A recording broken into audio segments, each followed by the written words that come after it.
Subhanaka la ilma lana illa ma 'allamtana innaka antal alimul hakim. Rabbi shrah li sadri wa yassir li amri wahlul 'uqdatam min lisani yafqahu qawli, amma ba'd. Yang dihormati Tuan Imam, Tuan Bilal, jawatan kuasa masjid, sidang jemaah, moga-moga kita dirahmati Allah Subhanahu wa taala. Kuliah saya sepatutnya minggu lepas, Ahad pagi, tapi tak lepas. Dari Shah Alam tu tak lepas, kawasan Batu Tiga dan sebagainya. Dan malam tu pun penat sikitlah. Ada orang stranded di Lebuh Raya Persekutuan tu, Federal Highway tu. Jadi saya buka surau, sediakan bantal, tilam dan sebagainya tu. Ya, tidur pukul 2, 3 pagi jugalah. Nak melayan orang yang hadir tu. Alhamdulillah lah ada yang datang berehat dan sebagainya. Kita buka surau lah. Dan pagi ini patutnya kuliah orang lain. Jadi kuliah orang lain, ustaz lain tak dapat datang. Kuliah saya di tempat yang pagi ini patutnya di satu masjid yang dijadikan pusat pemindahan. Jadi saya rasa tak ada kuliah kot sana tu. Jadi saya datang sini ni. Rupanya ada kat sana. Jadi saya ada kata janji sini dah, saya datang sini lah. Saya datang sini. Section 28. Section 28 patutnya. Baik, pagi ini kita nak sambung sikit. Saya nak bahaskan sikit satu hadis Nabi sallallahu alaihi wasallam, hadis muka surat 24. Kalau yang ada bawa buku ni, kita masuk bicara hadis muka surat 24. Iaitu bila mana berlaku perbezaan pandangan ulama ini, perbezaan pandangan ulama, khususnya dalam masalah yang kita bicarakan, masalah nak mentafsirkan nas-nas yang mutasyabihat, nas-nas yang kesamaran. Iaitu misalnya Allah Ta'ala turun ke langit dunia, turun apa maksudnya tu? Apa lagi? Adalah beberapa hadis Allah Ta'ala istawa atas arash, apa maknanya? Jadi peringkat yang pertama, semua daripada kita beriman bahawa ini adalah nas syarak. Semua daripada kita beriman bahawa ini adalah nas syarak.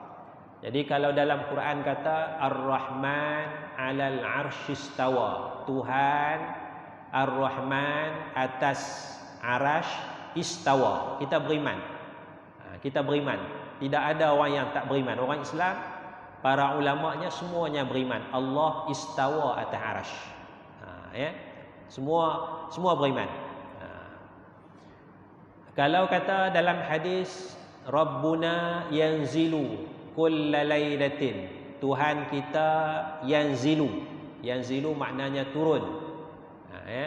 Semua ulama beriman bahawa ini adalah hadis Nabi, Tuhan kita yanzilu tiap-tiap malam ke langit dunia. Semua beriman. Ini peringkat yang pertama. Manakala peringkat yang kedua, apakah makna perkataan ini? Apakah makna perkataan ini? Apakah makna istawa ini? Kerana istawa ni dia ada banyak makna. Satu perkataan dia ada banyak makna. Di sinilah berlaku perbezaan ijtihad dalam kalangan para ulama. Ulama ni kata pegang kepada zahir, ulama ni kata makna menguasai, ada tafsiran-tafsiran. Sebahagian ulama kata Tuhan turun sungguhlah. Sebahagian ulama kata tidak, Tuhan turun maknanya Tuhan menurunkan rahmat. Ini tuan-tuan, dia masuk dalam perbezaan ijtihad dalam mentafsirkan. Jadi saya suka kita ambil yang pertama tu dulu. Peringkat pertama beriman. Tak payah terjemah pun tak apa. Tuhan istawa, senang. Tak payah nak gaduh dengan orang. Tapi kalau kita nak lanjutkan perbincangan, kita tengoklah tafsiran para ulama tu. Jadi saya dah sebutkan tentang konsep itsbat, tentang konsep imrar kita lalukan, tentang konsep tafwid, serahkan makna kepada Allah. Isbat, imrar, tafwid, 3 tu Kalau rasa tak boleh lepas juga, maka ada satu lagi kaedah, iaitu takwil.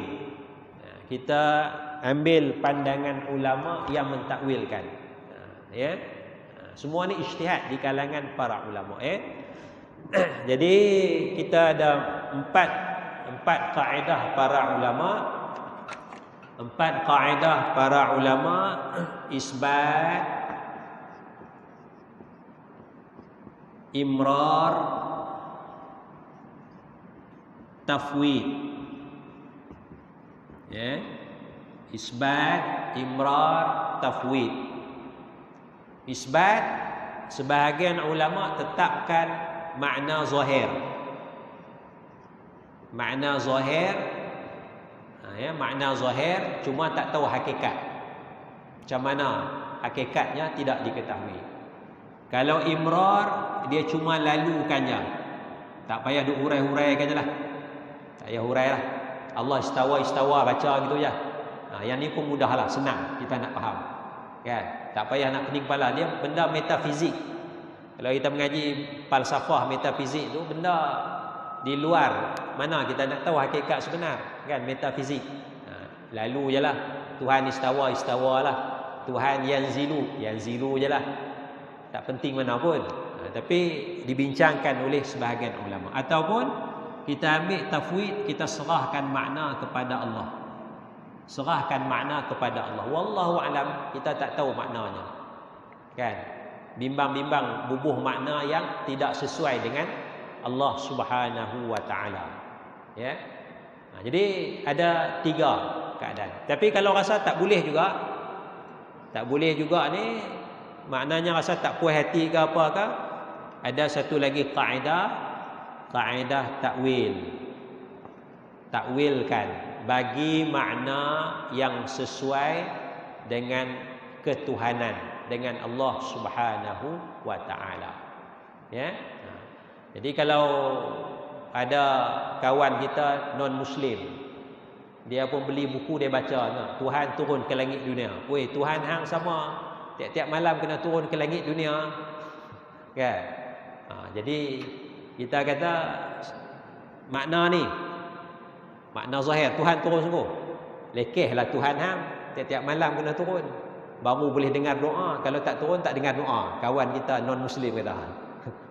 Kan? Kita kata kita lalu tak tahu makna, serahkan pada Allah. Kalau tak lepas juga, kawan kita Hindu, dia tak puas hati juga. Kita ada satu lagi kaedah takwil. Tuhan kami turun tu bukan makna turun macam tu. Tuhan kami turun maknanya memberikan rahmat, menurunkan rahmat yang banyak pada 1/3 malam. Dia sesuai dengan makna ketuhanan.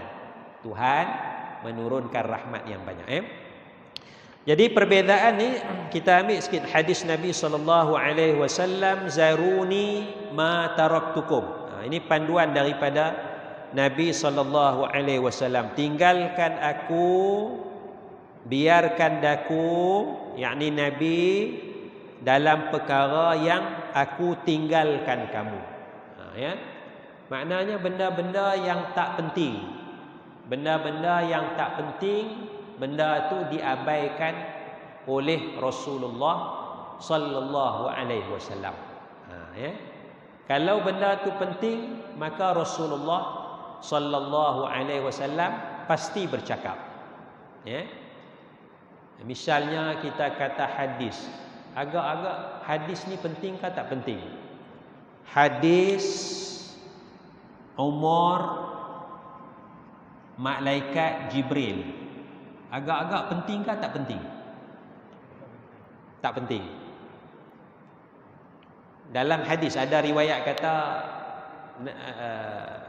Nabi tanya malaikat Jibril, hang umur berapa? Jibril kata, aku tak tahu. Cuma aku tengok satu bintang tu. Bintang tu berkelip 50,000 tahun sekali. 50,000 tahun sekali baru aku kelip bintang tu. Sekali tengok 50,000. Lepas tu 50,000 tahun. Jibril kata, aku tengok 70,000 kali.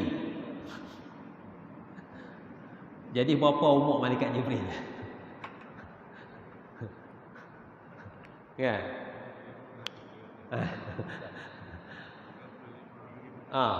Jadi 1, 2, 3, 4, 5, 6, 7, 8.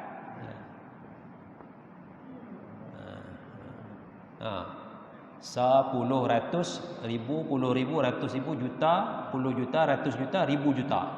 3,500 juta tahun umur malaikat Jibril. Hadis tu panjang. Penting sangat ke hadis malaikat, umur malaikat Jibril ni? Iman kita bertambah ke? Tak tambah pun. Peduli apa umur malaikat Jibril? Jadi benda-benda begini tidak disabdakan oleh Nabi sallallahu alaihi wasallam. Sebab tak penting. Tak penting kepada iman, tak penting kepada amal soleh. Tak penting pun kepada pembangunan manusia. Jadi secara automatiknya kita boleh kata hadis ni palsu. Hadis malaikat, umur malaikat Jibril palsu. Simple. Ya. Rasulullah cakap benda yang berpijak di bumi nyata. Siapa yang beriman kepada Allah, muliakan jiran. Siapa yang beriman kepada Allah, muliakan tetamu. Rasulullah suruh semayang, suruh buat baik. Benda-benda yang dalam pemikiran masyarakat senang kita nak lakukan. Ya?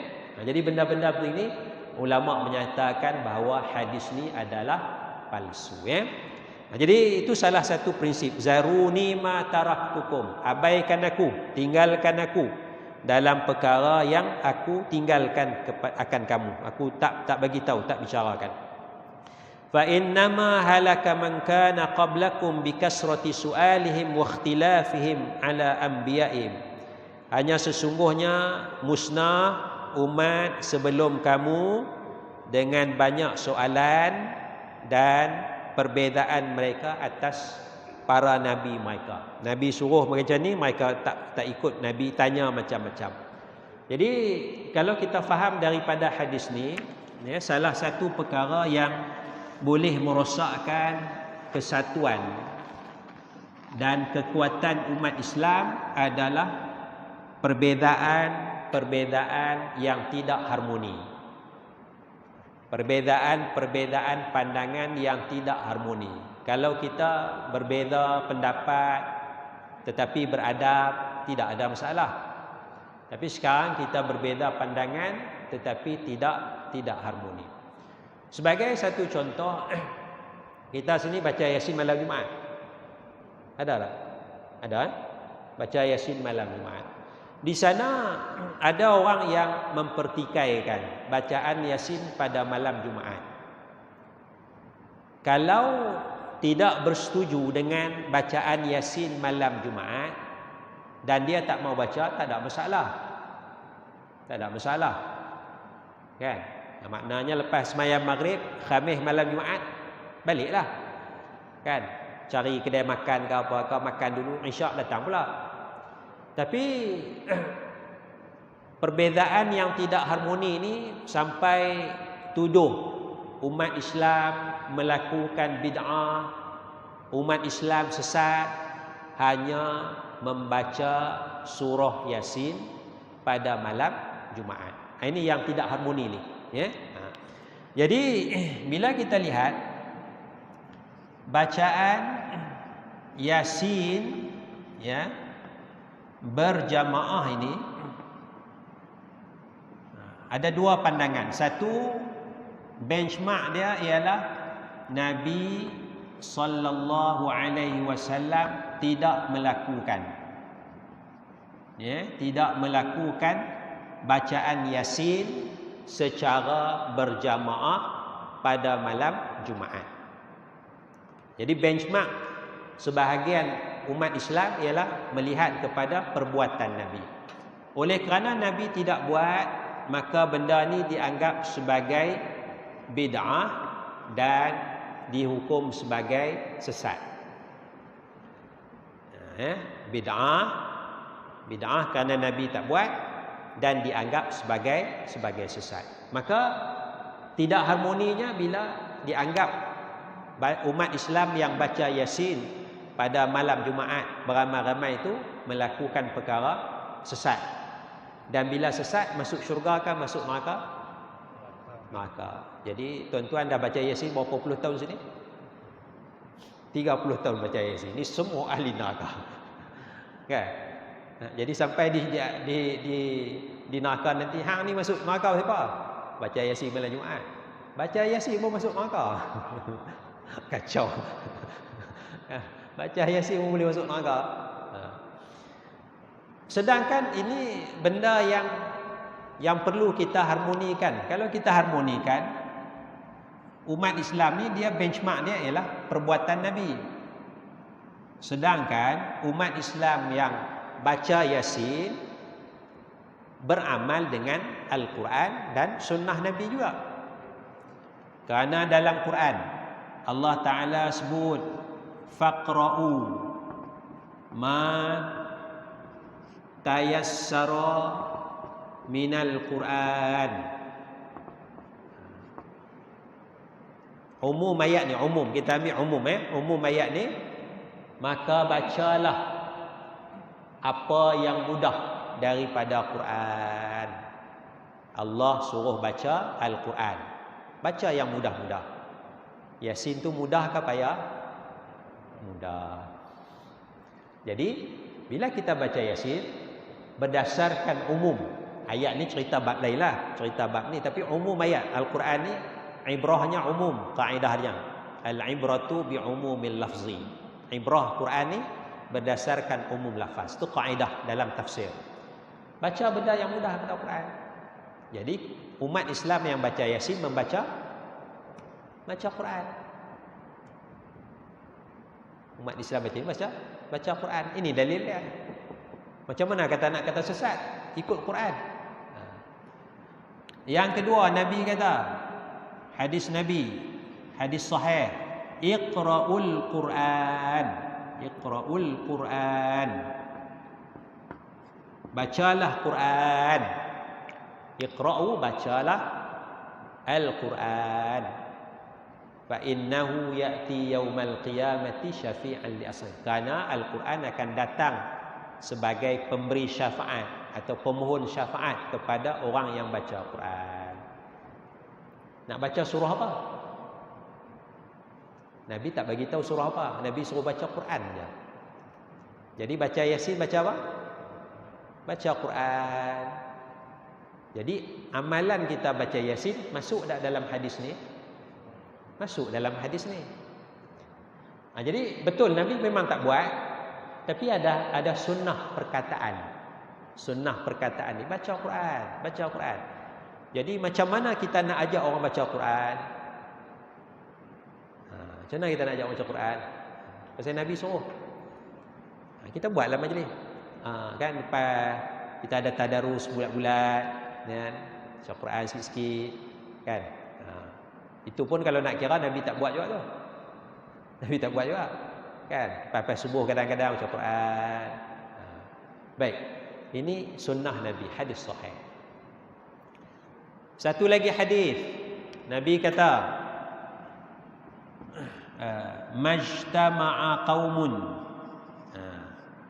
Ijtama'a makna berhimpun. Qaumun, satu kaum, ramai lah. Hadis sahih, riwayat Imam Muslim. Ya.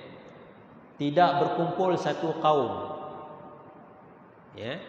Ramai kita ni kaum lah. Kita tak berkumpul di satu rumah daripada rumah Allah, yatluna kitab Allah wa yatadarasunahu bainahum.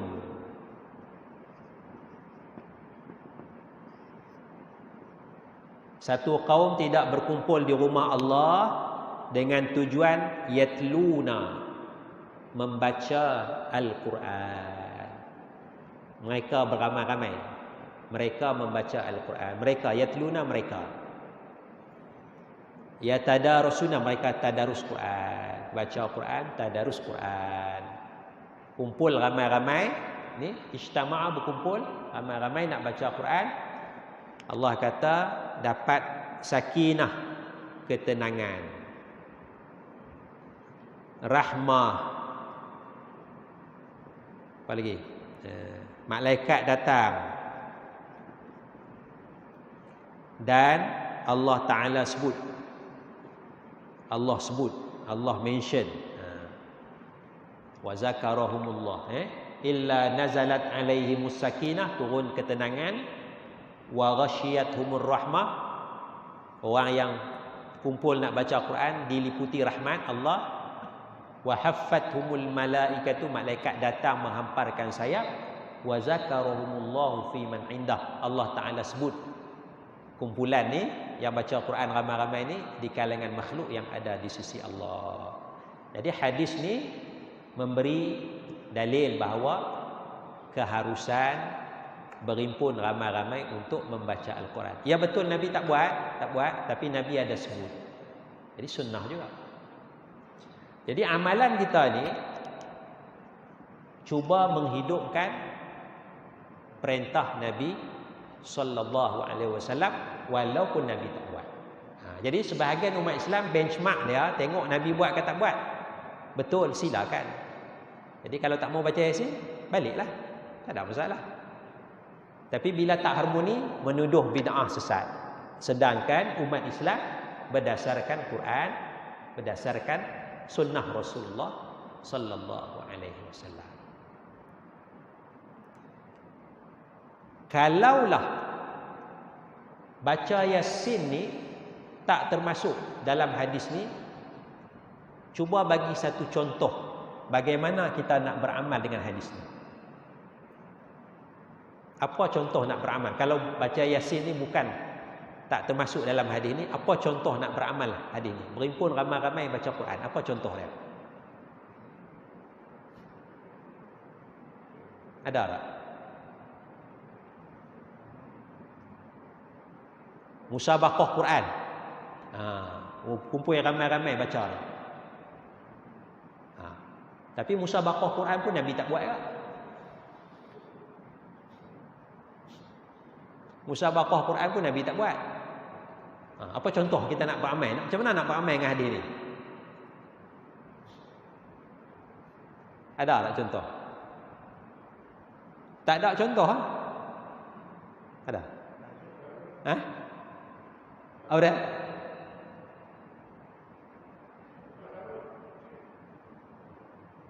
Tak ada contoh. Bila tak ada contoh, maknanya hadis ni tak boleh amal, kena buanglah hadis ni.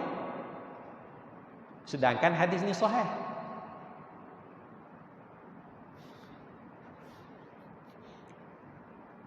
Tak ada contoh. Apa dia? Tadarus malam. Tadarus malam. Nabi buat tak tiap-tiap malam? Nabi buat bulan Ramadan je tak? Nabi buat bulan Ramadan je. Tadarus ni, ya tadarusuna. Ni yatluna, baca. Baca. Tadarus dah ada sini. Ni yatluna, baca. Jadi Nabi sebut dua-dua, yatluna, membaca, dan bertadarus. Ada masa kita tadarus.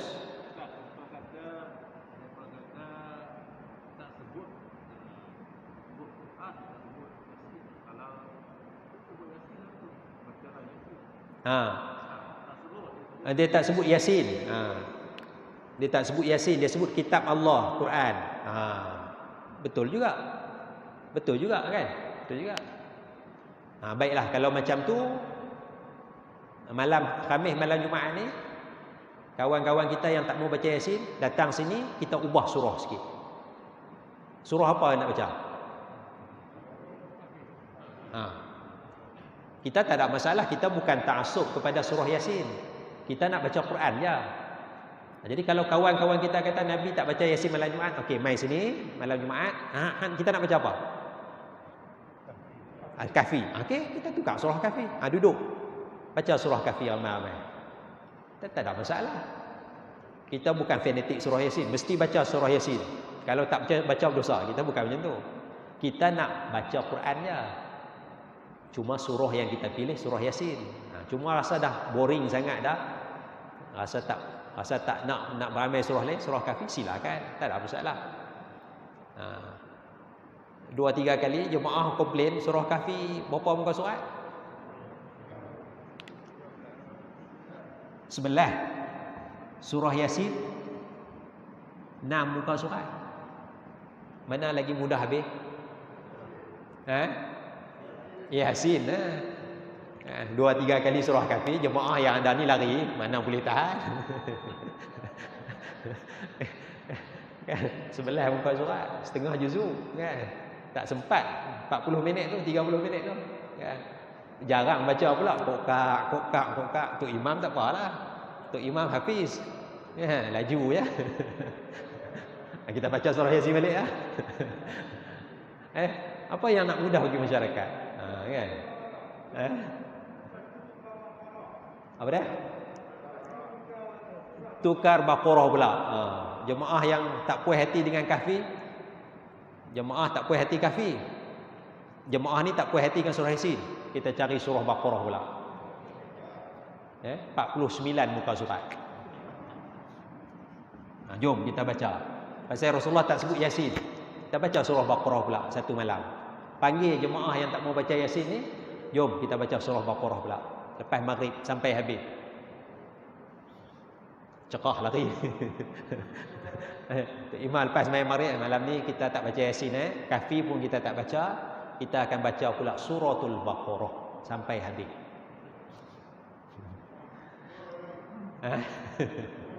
Lari. Tak, maksud saya harmonikan. Kalau tak mau baca tak apa. Lepas main maghrib cari kedai makan dulu apa semua, isyak datang. Tapi janganlah tuduh orang Islam bid'ah sesat. Yang baca Yasin pun janganlah fanatik sangat. Malam ni kita nak tukar sikit baca surah Kahfi. Tak boleh, mesti baca Yasin. Malam ni kita ada ceramah perdana sikit, kita tak baca surah Yasin. Tak boleh, mesti baca Yasin dulu baru boleh buat ceramah. Kita yang fanatik sangat. Tak ada urusan, tak ada program apa, kita baca surah Yasin. Kalau sekali-sekala nak tukar, silakan. Kita cuba harmonikan dua pandangan ini. Sebab kalau kita tak harmonikan, barangkali kita masuk dalam hadis ni, fa innama halaka, musnah, dengan sebab banyak soalan, banyak perbezaan dan sebagainya. Kemudian kata Nabi, fa idza nahaitukum an syai', apabila aku larang kamu daripada sesuatu, fajtanibuh, jauhilah dia. Aku larang, tinggalkan. Wa idza amartukum bi amrin, apabila aku suruh kamu dengan satu perkara, buatlah sekadar kemampuan. Apabila Nabi suruh, iqra'ul Quran, buatlah sekadar kemampuan kamu. Sekadar, Nabi kata buat sekadar kemampuan. Yang mampunya baca surah Yasin setakat ni lah, majoritinya. Fa'tu minhu mastata'tu. Memang Nabi kata baca Quran, yang cantiknya baca habislah. Yang cantiknya, yang paling bagus. Tapi kadar kemampuan. Sebab Nabi tengok, fa'tu minhu mastata'tu. Bila Nabi suruh, buat sekadar kemampuan. Jadi itu yang saya nak tekankan, supaya kita harmonikan perbezaan-perbezaan pandangan. Jangan kita sesat menyesatkan, label-melabel di antara satu dengan yang lain. Samalah dengan beza imrar tadi itu, tafwid, takwil dan sebagainya. Cuba harmonikan. Sekadar itulah untuk pagi ini. Wallahu a'la wa a'lamu bis-shawab. Subhanakallahumma bihamdika asyhadu an la ilaha illa anta astaghfiruka wa atubu ilaik. Assalamualaikum warahmatullahi wabarakatuh.